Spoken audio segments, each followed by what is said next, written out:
Differentiation, Pure Mathematics 3, question number 7, lesson number 5.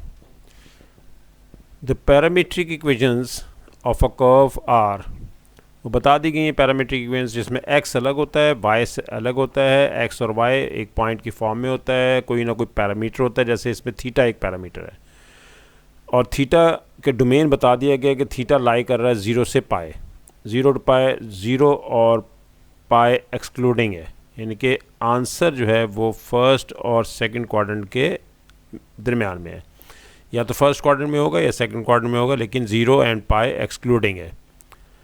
Obtain an expression for dy by dx in terms of theta, theta में derivative का answer निकालना है आपने। तो हम पहले इंडिविजुअली डिफरेंशिएशन शुरू करते हैं। सबसे पहले हम x को डिफरेंशिएट करते हैं, x is equal to 2 sine theta plus sine 2 theta, ये हमारे पास x है और इसको हम डिफरेंशिएट करते हैं with respect to theta. D by d theta हम बोथ साइड से ले लेते हैं इसका, d by d theta left hand side पे भी, d by d theta left hand side पे is equal to 2 times d by d theta, 2 constant है हमने उसको बाहर निकाल लिया, plus derivative of sine 2 theta with respect to theta है साइन 2 थीटा। एंगल में कोई भी वैल्यू नहीं जा सकती, ना ही एंगल से बाहर आ सकता है कुछ, 2 थीटा एंगल में ही रहेगा।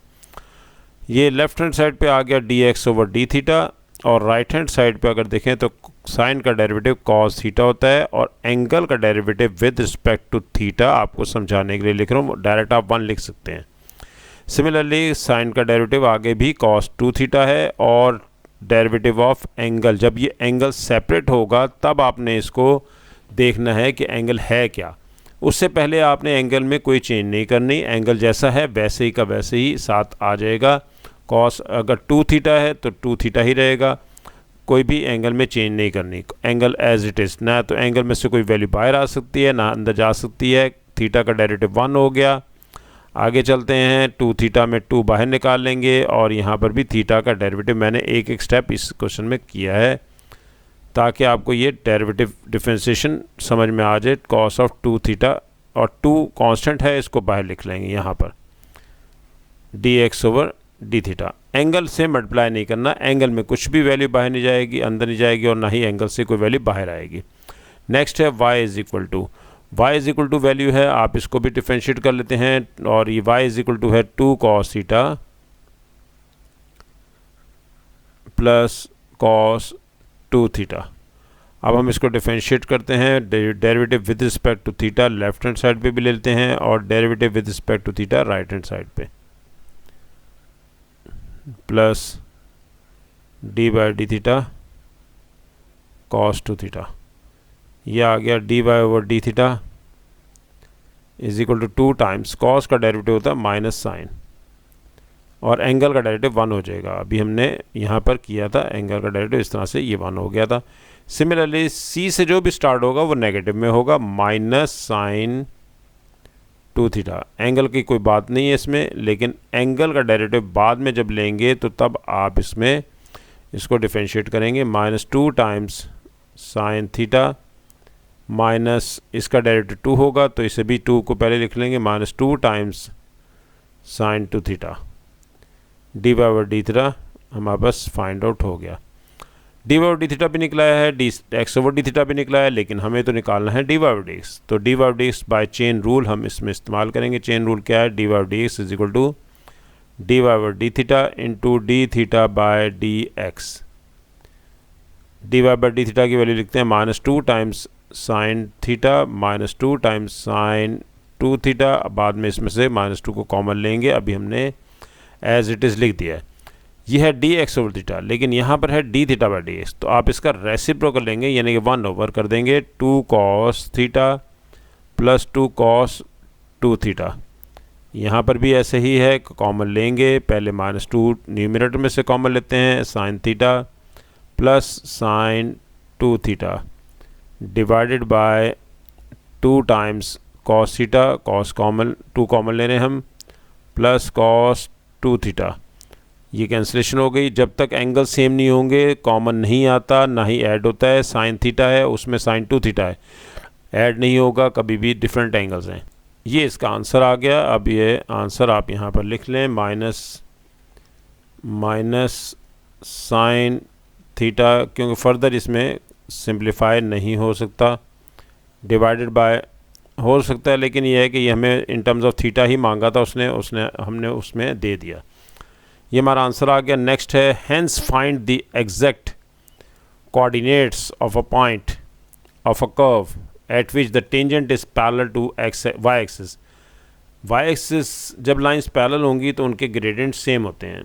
तो यहाँ पर ग्रेडियंट अगर वाई एक्सिस का देखा जाए तो वाई एक्सिस का ग्रेडियंट इन्फिनिटी होता है, यानी कि इसमें एम की वैल्यू इन्फिनिटी होगी। और जब टेंजेंट लाइन कर्व के ऊपर लाइन टच करेगी और टेंजेंट लाइन इसके पैरेलल होगी, जब लाइन पैरेलल होंगी तो इस केस में इनके ग्रेडियंट सेम होते हैं। और इसका ग्रेडियंट ऑलरेडी हम बता चुके हैं कि डी वाई डी एक्स होगा एट पॉइंट एक्स वाई।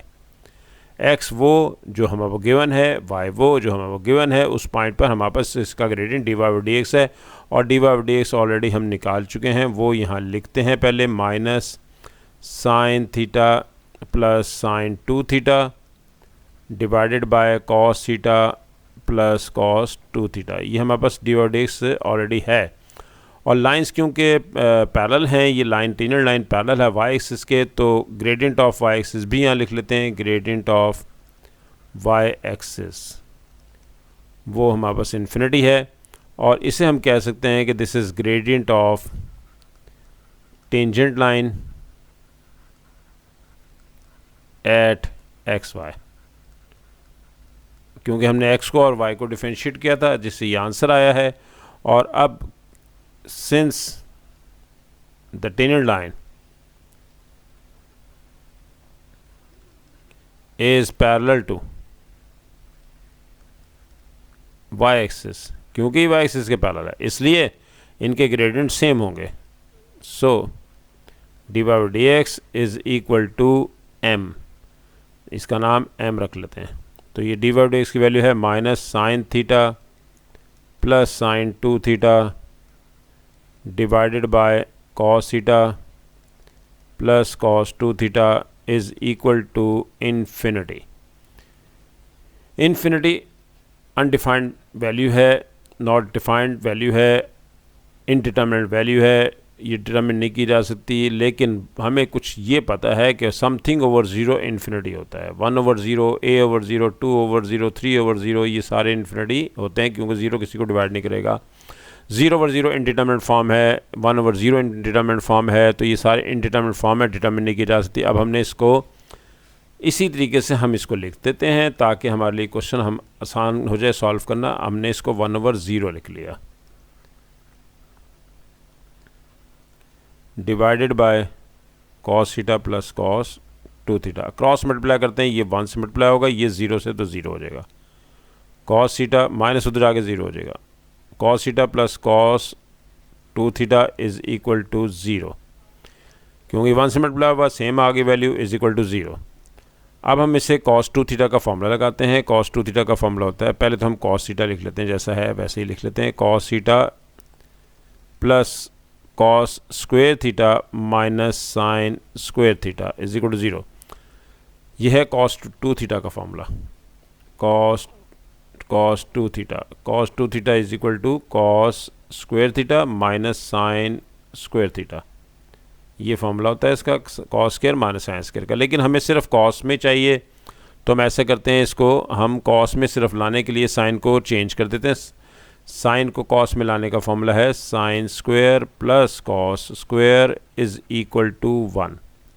यहाँ से अगर आप साइन स्क्वायर निकालना चाहें तो sine square is equal to 1 minus cos square, तो इसकी जगह पे हम 1 माइनस कॉस स्क्वायर लिख सकते हैं। ये हमने यहाँ पर लिख दिया।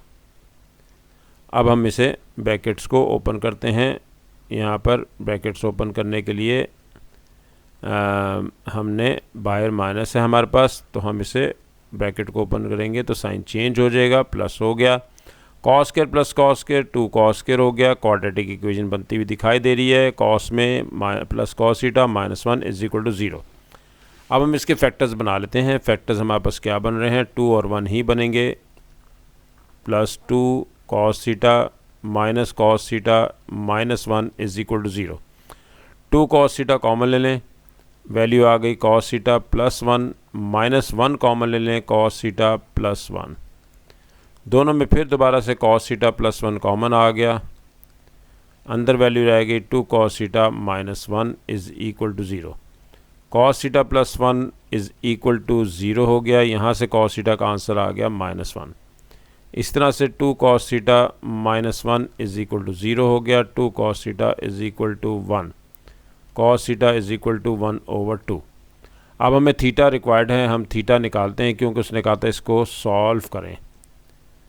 पहले दोबारा से यहाँ पर क्वेश्चन में जाते हैं। क्वेश्चन में लिखा हुआ है at which the is parallel to the y-axis, hence find the exact coordinates of the point on the curve at which the tangent is parallel to the y-axis। तो हमारे पास अभी फ़िलहाल cos थीटा के 2 answer आ चुके हैं और अब हमारे पास जो वैल्यू आ रही है थीटा का, यहाँ से हम आंसर निकाल लेते हैं। Theta is equal to cos inverse -1, cos inverse -1, cos inverse -1 ये होता है पाई पे, थीटा की वैल्यू पाई, ये एक वैल्यू आ गई थीटा की।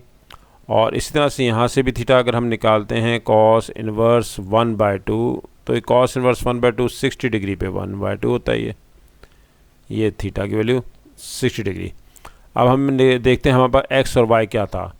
पहली बात तो ये है कि ये हमें यहाँ पर एक डोमेन दे रखा है, theta lie between 0 and pi, pi excluding है, तो जो आंसर अभी पाई में आया है वो नहीं लेंगे हम, और आंसर आया 60 डिग्री पे, वो 60 डिग्री वाला आंसर हम ले लेंगे लेकिन पाई का नहीं लेंगे। तो अब हमारे पास जो x और y हैं, जो एग्जैक्ट कोऑर्डिनेट्स हैं, वो हम इसके निकाल लेते हैं। x पहले x निकालते हैं थीटा की वैल्यू के लिए, ये हम कह देते हैं कि ये हमारे पास हम इसको इग्नोर कर रहे हैं और ये हम इसे नहीं ले रहे हैं क्योंकि पाई की वैल्यू को नहीं लेना। आ गया जी 2 sin theta plus 2 sin 2 theta. देखते हैं दोबारा से इसकी क्वेश्चन में क्या था x का आंसर। 2 sin थीटा और sin 2 थीटा है, 2 sin theta sin 2 theta, 2 sin theta sin 2 theta है, इसे यहाँ पर लिख लेते हैं 2 sin थीटा sin 2 थीटा। अच्छा, अब cos थीटा की वैल्यू हमारे पास है 60 डिग्री। अब हम 60 डिग्री इसमें लगाते हैं, 2 times sine of 60 degree plus sine of 2 times 60 degree. 2 sine 60 degree होता है √3/2, और इसी तरह से ये साइन 120 डिग्री बनेगा और साइन 120 डिग्री √3/2 ही होता है, प्लस ये भी √3/2। 2 इसका एल्सियम ले लें और ये बन गया आपके पास 2 एल्सियम लेने के बाद 2√3 प्लस √3 यानी कि 3√3/2। एक ही x का आंसर आ रहा है। दूसरा y की वैल्यू है 2 cos theta plus cos 2 theta. Values लगाते हैं 2 cos of 60 degree plus cos of 2 times 60 degree. cos 60 degree value होती है 1/2 और ये है 120 डिग्री, और ये कैंसिलेशन हो गई, इसकी 1 रह गया। cos 120 डिग्री वैल्यू होती है -1/2 प्लस -1/2, 1 -1/2, 1/2 इसका आंसर है, y का आंसर। और अब ये हमारे पास पॉइंट आ गया 3√3/2 और y की वैल्यू है 1/2, यही इसका आंसर है। और आंसर चेक कर लेते हैं। ये पेपर है 2018 अक्टूबर-नवंबर का, QP 31 क्वेश्चन नंबर 4। ये हमारे पास आंसर पहले फर्स्ट का, इसने 2 कैंसिल नहीं किया, आंसर कैंसिल कर देंगे। ऊपर नीचे से कॉमन लेने के बाद x का आंसर है 3√3/2, y का आंसर है 1/2। दोनों आंसर्स हमारे पास ये आ गए। ये हमारे पास क्वेश्चन था। क्वेश्चन नेक्स्ट है क्वेश्चन नंबर 8। क्वेश्चन नंबर 8 में भी आपने पहले खुद सॉल्व करना है, उसके बाद मैं नेक्स्ट लेसन में इसको डिस्कस करूँगा आपसे इंशाल्लाह।